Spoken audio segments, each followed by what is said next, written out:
Hello friends, welcome to Indun academy. आपण lab टेक्निशियनची most important जे MCQ आहे त्याची सिरीज स्टार्ट केलेली आहे, जी तुम्हाला आरोग्य विभाग भरती DMER DHS मध्ये कामी येणार आहे.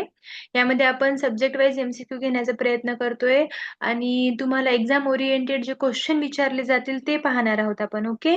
आणि त्याआधी एक महत्त्वाची बातमी की आपली लॅब टेक्निशियनची बॅच सुरू झाली आहे, ज्यामध्ये आपण टेक्निकल नॉन टेक्निकल दोन्हीही कव्हर करून घेतोय. तुम्हाला जर या बॅचची काही माहिती हवी आहे तर अकॅडमीचा नंबर मी डिस्क्रिप्शन मध्ये देईल, त्या नंबरवरती कॉन्टॅक्ट करून तुम्ही माहिती मिळवून घेऊ शकता आणि बॅच मध्ये एनरोल करून घेऊ शकता. ओके, तर आता आपण आपले MCQ सुरू करूया.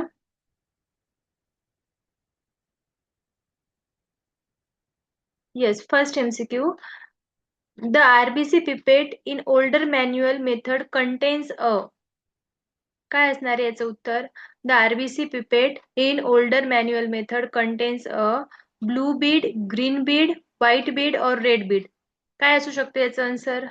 आरबीसी पिपेटच्या ओल्डर मॅन्युअल मध्ये काय आहे, कुठली बीड प्रेझेंट आहे?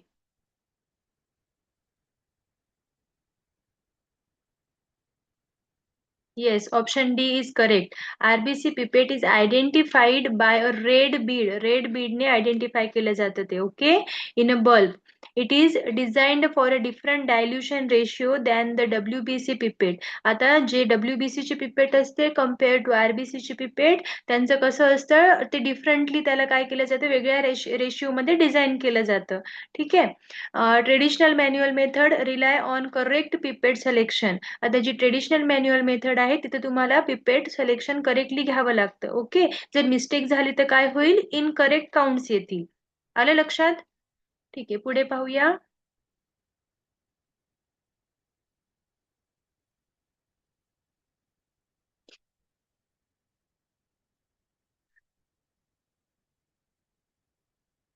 The most common site for venipuncture in adult is. कुठली साइट असणार आहे वेन्युपंक्चर करण्यासाठी अडल्ट मध्ये? Dorsalis pedis vein, jugular vein, median cubital vein का फुमेरल वेन? फिमेरल वेन कुठली असणार आहे? वेनिपंक्चर साठी कुठली कॉमन, मोस्ट कॉमन साइट आहे, कुठली असणार आहे? काय असू शकते याचं उत्तर? Yes, option C is correct. काय आहे? मीडियन क्युबायटल वेन जी आहे ना ती प्रेफर केली जाते वेन्युपंक्चर साठी, जे काही अडल्ट आहेत ना त्यांच्यामध्ये, कारण त्याची जी साईज असते ना ती लार्ज असते, सुपरफिशियल असतात. ओके, आणि रिलेटिव्हली फिक्स्ड असतात ते, त्यामुळे त्यांना जास्त प्रेफरन्स दिलं जातं क्युबायटल वेनना. It is usually easier and safer to assess. आता ते काय आहेत? इझी पण आहेत आणि सेफ पण आहेत असेस करण्यासाठी. This reduces the chance of nerve injury. Proper site selection improve specimen quality. ठीक आहे, आता ही काय करते, ही जी साईट आहे ना त्यामुळे काय होऊ शकतं, ती रिड्यूस करते. नर्व इंजुरी जर होणार असेल तर त्या गोष्टीला रिड्यूस करण्याचं काम करते. परत एक प्रॉपर सिलेक्शन खूप इम्पॉर्टंट असतं. जर स्पेसिमनची क्वालिटी चांगली पाहिजे असेल तर साईट सिलेक्शन खूप इम्पॉर्टंट असतं. ओके, काय आन्सर आहे याचं? Median cubital vein. पुढे बघू. Hemolysis in a blood sample can falsely increase. Option A serum sodium, option B serum bicarbonate, option C serum potassium, option D serum chloride. काय असू शकते याचं उत्तर? Hemolysis blood in a blood sample can falsely increase. काय increase होतं falsely? Yes, option C is correct. Red blood cell contain high intracellular potassium, so hemolysis release it into serum or plasma. This causes falsely elevated potassium values. काय असतं आता? Red blood sale जे आहेत त्यामध्ये काय असतं? जास्त प्रमाणामध्ये इंट्रासेल्युलर पोटॅशियम प्रेझेंट असतं. ओके, जर समजा तिथे हिमोलायसिस झाला तर काय होईल? जे पोटॅशियम आहे ना ते रिलीज होईल. कुठे रिलीज होईल? सिरम मध्ये किंवा प्लाझ्मा मध्ये, आणि त्यामुळे काय होईल? पोटॅशियमची व्हॅल्यू वाढणार आहे. ओके, सो हिमोलायसिस काय करणार? अफेक्ट करणार LDH वर आणि AST वर. Therefore visibility hemolysed sample must be interpreted carefully. त्यामुळे काय करावं लागतं? हिमोलाइज्ड सॅम्पल असेल तर त्याला व्यवस्थित इंटरप्रिट करावं लागतं, केअरफुली इंटरप्रिट करावं लागतं. ओके, पुढे पाहूया.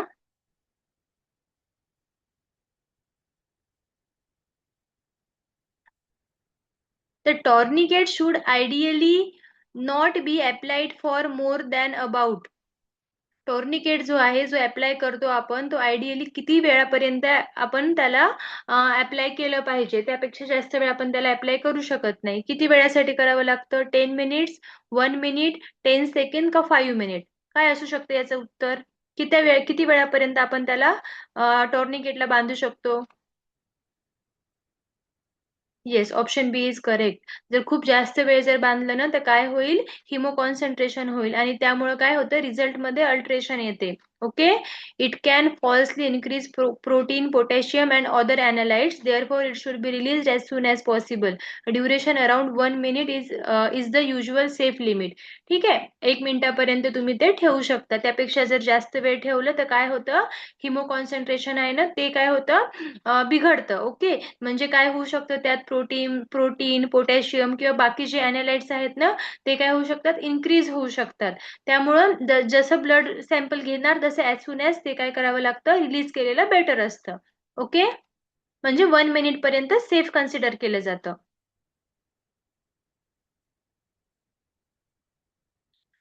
Okay. The order of draw is important mainly to prevent. The order of draw is important mainly to prevent patient anxiety, tube breakage, carryover contamination of additives, needle blockage. Order of draw जो आहे तो कशासाठी important आहे? काय prevent करण्यासाठी important आहे? Yes, option C is correct. Different collection tube contain different additive. आता आपल्याला माहिती आहे कलेक्शन ट्यूब्स असतात आपल्याकडे आणि प्रत्येक ट्यूब मध्ये काय असतात? वेगवेगळे ऍडिटिव्ह प्रेझेंट असतात. Right. If the order of draw is not followed, जर आपण तो ऑर्डर ऑफ ड्रॉ जर फॉलो नाही केला तर काय होईल? Additive can carry over into next tube and alter result. मग काय होईल? ऍडिटिव्ह जे काय आहेत ना ते काय होतील? दुसऱ्या ट्यूब मध्ये जातील आणि त्यामुळे रिझल्ट मध्ये काय येईल? अल्ट्रेशन येईल. राईट. म्हणजे ईडीटीए ट्यूब आहे समजा. आता EDTA contamination can falsely affect calcium and potassium. जर ईडीटीए ट्यूबचं कंटॅमिनेशन झालं तर ती काय करणार? ईडीटीए काय आपल्याला सांगते? कॅल्शियम आणि पोटॅशियम सांगते. राईट. त्यांचं कॉन्सन्ट्रेशन सांगते ब्लड मध्ये. जर तेच कंटॅमिनेट असेल तर त्याच्यामध्ये कॅल्शियम आणि पोटॅशियमचं पण काय होणार आहे? त्यावरती पण अफेक्ट होणार. त्यामुळे फॉल्स रिडिंग भेटणार आपल्याला. राईट. दस correct order improve sample integrity. Correct order काय करते? सॅम्पलची इंटिग्रिटी सुद्धा इम्प्रूव्ह करत असते. पुढे बघूया.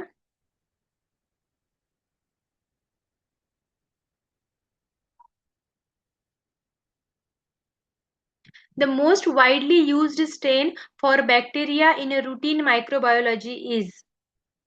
काय असू शकतं? मोस्ट वाइडली यूज्ड स्टेन, कुठला स्टेन यूज केला जातो for bacteria in routine microbiology मध्ये? कुठला असणार आहे?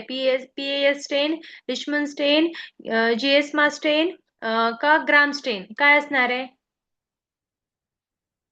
काय उत्तर असू शकतं याचं? Yes, option D is correct. काय आहे? Gram stain is the routine differential stain used for most bacteria. It separates organisms into gram-positive and gram-negative groups based on a cell wall structure. This gives rapid preliminary information. It also helps assess specimen quality. आता ग्राम स्टेन आहे ना, हे केलं जातं कशासाठी? बॅक्टेरियाला study करण्यासाठी. कारण हे काय करतं? कुठले ग्राम पॉझिटिव्ह बॅक्टेरिया आहेत आणि कुठले ग्राम निगेटिव्ह बॅक्टेरिया आहेत यांना इझिली सेपरेट करू शकतं. ओके. आणि ते कशावरती ठरतं? सेल वॉलचे जे स्ट्रक्चर आहे त्यावरती ठरतं. राईट. म्हणजे हे काय करतं? एक रॅपिड प्रिलिमिनरी इन्फॉर्मेशन देतं. त्यामुळे स्पेसिमनची क्वालिटी पण काय करू शकतो आपण? ओळखू शकतो. ओके. असेच करू शकतो.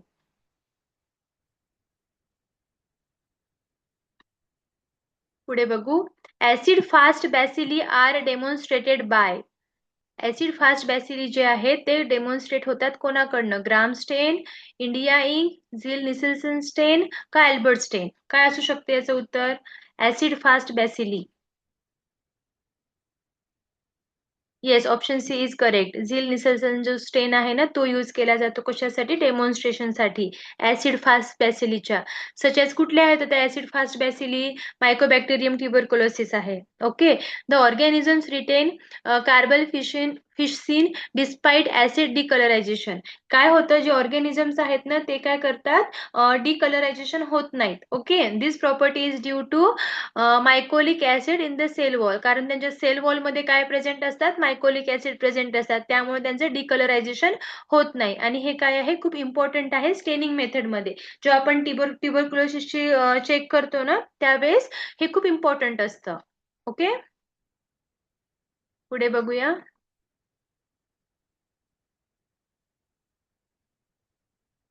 The culture medium commonly used for isolation of enteric bacilli is. The culture medium commonly used for isolation of enteric bacilli is McConaughey agar, Saborod dextrose agar, Livingston Linson medium का chocolate agar. काय असू शकतं? Enteric bacillus culture. Enteric बॅसिलिसचं जर culture करायचं असेल आपल्याला तर कुठला आपण कल्चर मीडियम यूज करतो, कुठला आगार यूज करणार आहे आपण? काय असू शकतं?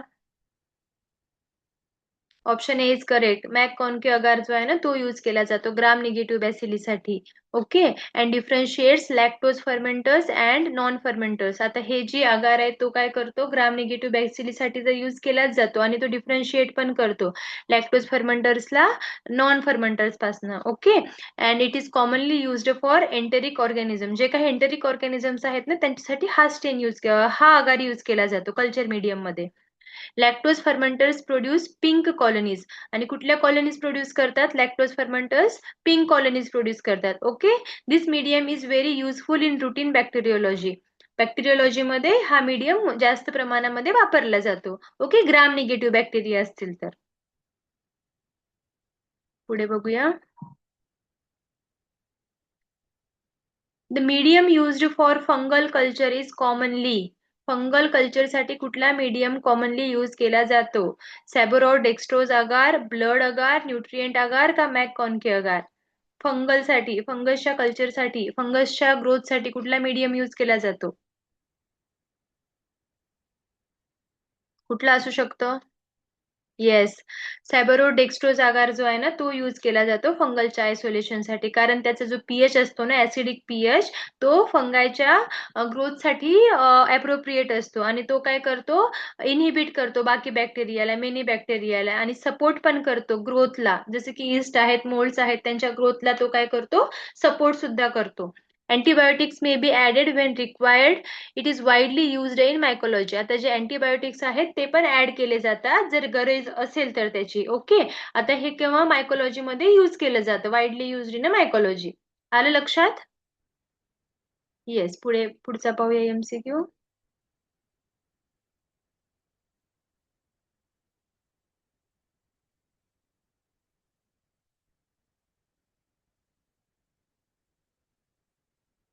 The medium used for Mycobacterium tuberculosis culture. TB साठी आत्ताच झालं होतं, कुठला असणार आहे, कुठला मीडियम यूज केला जातो मायकोबॅक्टेरियम ट्युबरक्युलोसिस कल्चर मध्ये? Option A MacConkey agar, Lowenstein Jensen medium, blood agar का म्युलेरर हिंटोन अगार. काय असू शकते याचं उत्तर? टीबीच्या याच्यासाठी कुठलं मीडियम यूज केलं जातं कल्चरसाठी? Yes, option B is correct. काय आहे, लोवेन्स्टीन जेन्सिन मीडियम जो आहे तो यूज केला जातो. Is a classic egg based medium आहे हे. कशा कल्चरसाठी? मायकोबॅक्टेरियम ट्युबरक्युलोसिसच्या कल्चरसाठी यूज केला जातो कारण तो सपोर्ट करतो कशाला, स्लो ग्रोथला. मायकोबॅक्टेरियाची जी स्लो ग्रोथ आहे ना त्याच्यासाठी हा सपोर्ट करतो. आणि colonies may take weeks to appear. आणि कॉलनीजला किती दिवस लागतात? वीक्स लागतात अपियर होण्यासाठी, आपल्याला दिसण्यासाठी. हेच microscopy and rapid test are often used along with a culture. म्हणून सोबतच मायक्रोस्कोपी आणि रॅपिड टेस्ट सुद्धा परफॉर्म केल्या जातात. आलं लक्षात? ठीक आहे, आता हे एमसीक्यू आपण या व्हिडिओमध्ये थांबवूया आणि बाकी एमसीक्यू आपण नेक्स्ट लेक्चर मध्ये पाहूया. तुम्हाला जर व्हिडिओ आवडला असेल तर व्हिडिओला लाईक करा, कमेंट करा, शेअर करा. आणि तुम्हाला जर काही डाऊट असेल तर मला कमेंटमध्ये नक्की विचारण्याचा प्रयत्न करा. आणि चॅनलला सबस्क्राईब केलं नसेल तर करून घ्या. थँक्यू.